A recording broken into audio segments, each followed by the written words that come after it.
I've always had friends who are older than me. And I could see a lot of them in the most successful careers, successful jobs, beautiful partners, whatever it was. But I saw a sense of lack of fulfillment, meaning, and purpose in their lives. And I've always been an observer, and I would see these people who are like 5 years older than me, 7 years older than me, maybe 10 years older than me. And I'd be watching them and go, is that the life I want? And often the advice I give to people today is fast forward where you are, look at yourself in 10, 15, 20 years time, and ask yourself the question, is that where I want to be? If you're in a company, look at the person who's 20 years ahead of you and ask yourself, is that where I want to be? If you're in a startup, look at where other startups have got to in similar roles and go, is that where I want to be? And if the answer is no, then you need to find a new path. And for me, the answer at that time from observing was no. The path that my parents or society or the university I went to or the community I had that was carving out for me, it didn't feel like the path for me. So I was almost seeking an alternative or a new path. I was just so fortunate that it happened to be an uplifting, powerful path as opposed to something that could have actually taken me down the wrong road, because that could have been possible too.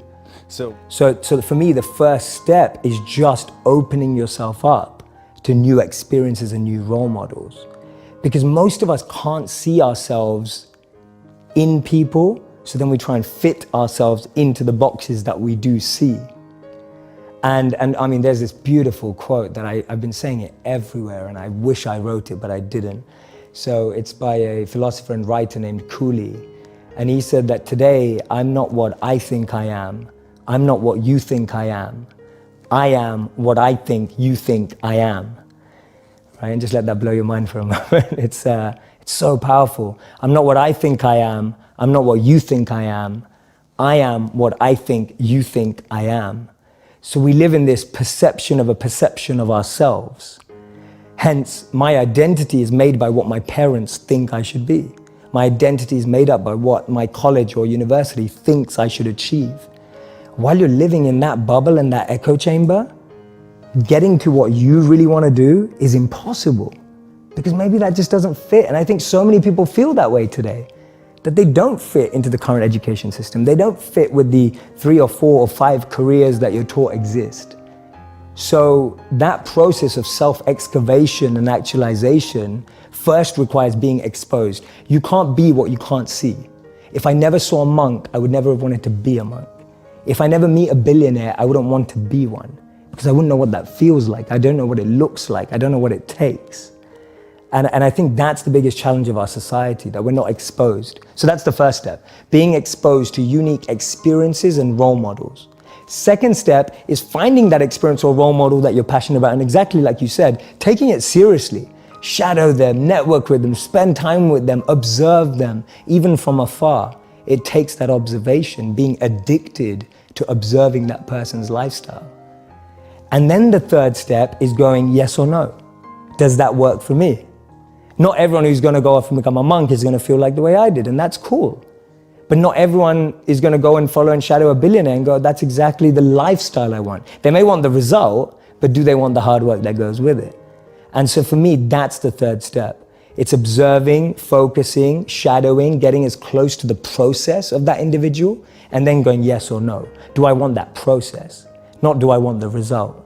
Everyone wants to be that monk who's fully enlightened, can walk through, has an incredible aura that people just gravitate towards. But when you realize he has to wake up at 2 a.m. every day and sleeps about 4 to 6 hours, you're like, I don't want to do that. That doesn't sound like me. Yeah. So from a monk's perspective, the greatest power is to be self-controlled, to be able to train the mind and energy to focus it exactly where you want it and when you want it to be. You are completely detached and undeterred from external ups and downs. You're able to navigate anything that seems tough, challenging, fun, excitement, with the same amount of being equipoised and balanced and equanimity, without being too excited in pleasure or being too depressed in pain. But knowing how to navigate every situation, to me, that's great strength and great power.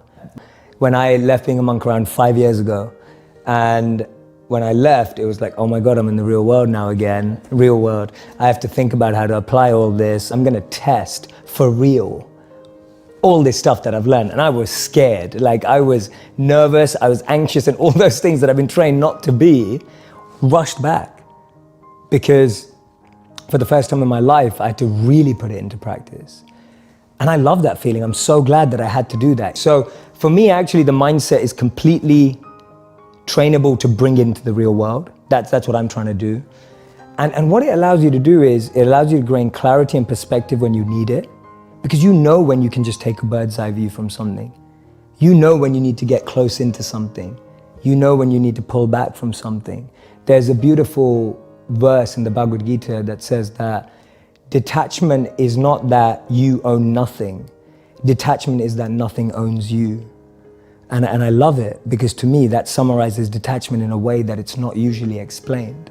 Usually people see detachment as being away from everything. Actually, the greatest detachment is being close to everything and not letting it consume and own you.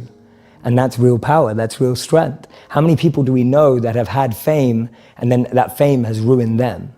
So for me, that definition of detachment is possible to practice even in the real world, rather than saying, oh, I'm just gonna have a really simple life, I'm just gonna have nothing in life. The best part about being a monk is that your morning routine and practices are so powerful that you can actually aspire for more incredible values in life, because your mind is clear and you have that ability to have more clarity so you can seek that which is highest. Being able to overcome ego, being able to overcome envy, being able to overcome jealousy, being able to overcome the negative of competitive state. There's a positive competitive state and there's a negative competitive state. Today, when people are looking on Instagram or Facebook or YouTube, all you're looking at is, oh, she got that many likes, or he got that many likes, she got engaged, or he got married, or, oh my God, look at her body, or look at that. And it's like, that stuff's destroying us inside. Envy, jealousy, ego, greed. To be able to have enough clarity to purify yourself of those things is gonna alleviate the biggest anxieties and depressions of our time and mental health problems. And we know that. We know that because all the mental health research today suggests that things like isolation, overexposure, we now can have more pain consumption in one day because of what we're exposed to than the pain we would have had in a lifetime.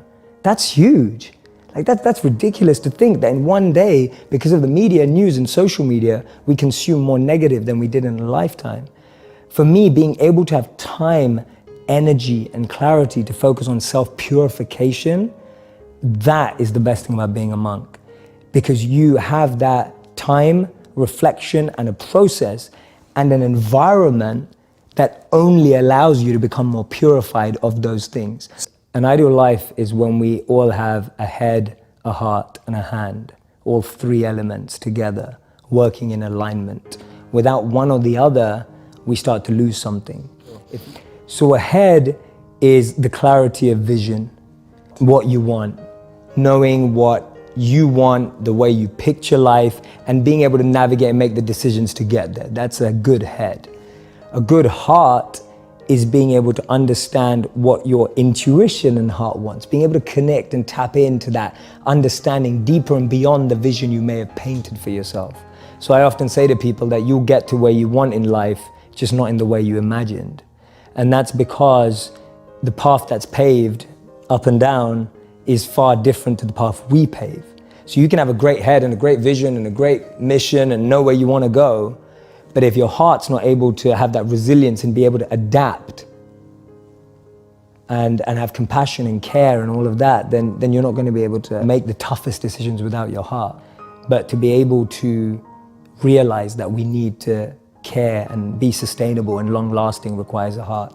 And a hand is that service, wanting to pass that on, that which you have, wanting to give it forward, pay it forward. The idea of serving with what you have. I often say to people, your passion is for you, your purpose is for others. Your passion makes you happy, but when you use your passion to make a difference in someone else's life, that's a service, that's a purpose, and that's the hand. So those are my three elements of an ideal life. So I studied behavioral science at university, so I've always been fascinated by why people do what they do. And whenever I was reading these books that are 5,000 years old, my greatest fascination was finding a principle and finding its relevance in modern science. And I said to myself, the day I can't find that, I'll quit.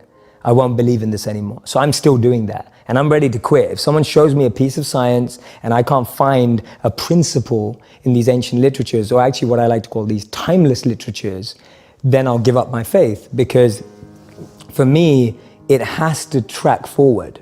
And I'll give you a really basic example. Today we're in the gratitude movement. There's like 1 million gratitude journals out there. There's 1 million scientific studies on gratitude, and gratitude has been linked to better mental health, self-awareness, better relationships. I mean, there's so many scientific studies on the neuro level that shows that gratitude is great for your mind, brain, and fulfillment. Now, I look back, like gratitude is all over the timeless wisdom. One of the first things we were trained to do when we were a monk was to pay our respects to the earth for what it gives us. And you do that first thing in the morning. What is that, if not gratitude? When you wake up in the morning, you thank the earth for the food. You thank the earth for the water. You thank the earth for allowing yourself to walk. You start your day with gratitude. Today, the biggest tip on Forbes and Inc. and everything is start your day with gratitude. Like, where does it come from? It's right there. These things are old. So I get fascinated. I'm intrigued by the parallels and patterns because it saves you time. It's the same way as which if I say that this business person got invested by this company and that's why they're successful because they had the right investors, etc. That's a pattern. So I know if I'm building a business in that area, I'm going to look for investors like that. It's the same thing. That pattern saves you time. Rather than you trying to figure out, does gratitude work? How shall I be grateful? Creating your own process almost. I'm a huge fan of the book Thinking Fast and Slow, because just understanding system 1 and system 2, if anyone watching hasn't read it, I highly recommend it. In the Vedic philosophy, it would be called differentiating between the mind and the intelligence. Knowing how to differentiate the voices in your head is the first level of self-awareness. So system 1 is your initial response to anything that happens. It's a stop that I can't really say. So if you say something I don't like, my system 1 naturally would be a face that I pull that I'm like, I don't agree with that. That's the understanding of what system 1 is. It's your initial default reaction in the moment. That can be positive often. For example, if someone pulls out a knife, you feel scared and you run. That's system 1. That's a good thing. It's safe for you. But also system 1 is someone says something that hurts your ego and you start defending yourself immediately. That's a negative of system 1. That we would refer to as the mind. It's built up of conditioning. Those responses are conditioned. Those default elements are all there because of habit and continuous practice. The system 2 is more like the intelligence. What I would say is more like the parent. If you can consider system 1 to be more like a child, system 2 is more like a parent. It looks more at the long term. It looks more at the bigger picture. It processes that default reaction through a set of checking and metrics to decide whether that's true. The child is the one that wants everything right away, impatient, quickly responding, straight away reacting when it doesn't get what it wants. The intelligent parent, a good one, knows what the child wants and needs and what's better for it in the long term. Just starting there and being able to reflect and observe the different voices inside of us is a great place to start your self-awareness. Because the biggest challenge is that most of us don't know what we're listening to. And most of us don't even know that there are more than one voice inside of us. Just getting over that line is a huge win. Because now at least you're trying to differentiate in what you're hearing. And that's going to help you make better decisions in the future. So the biggest challenge is that there's just so much noise.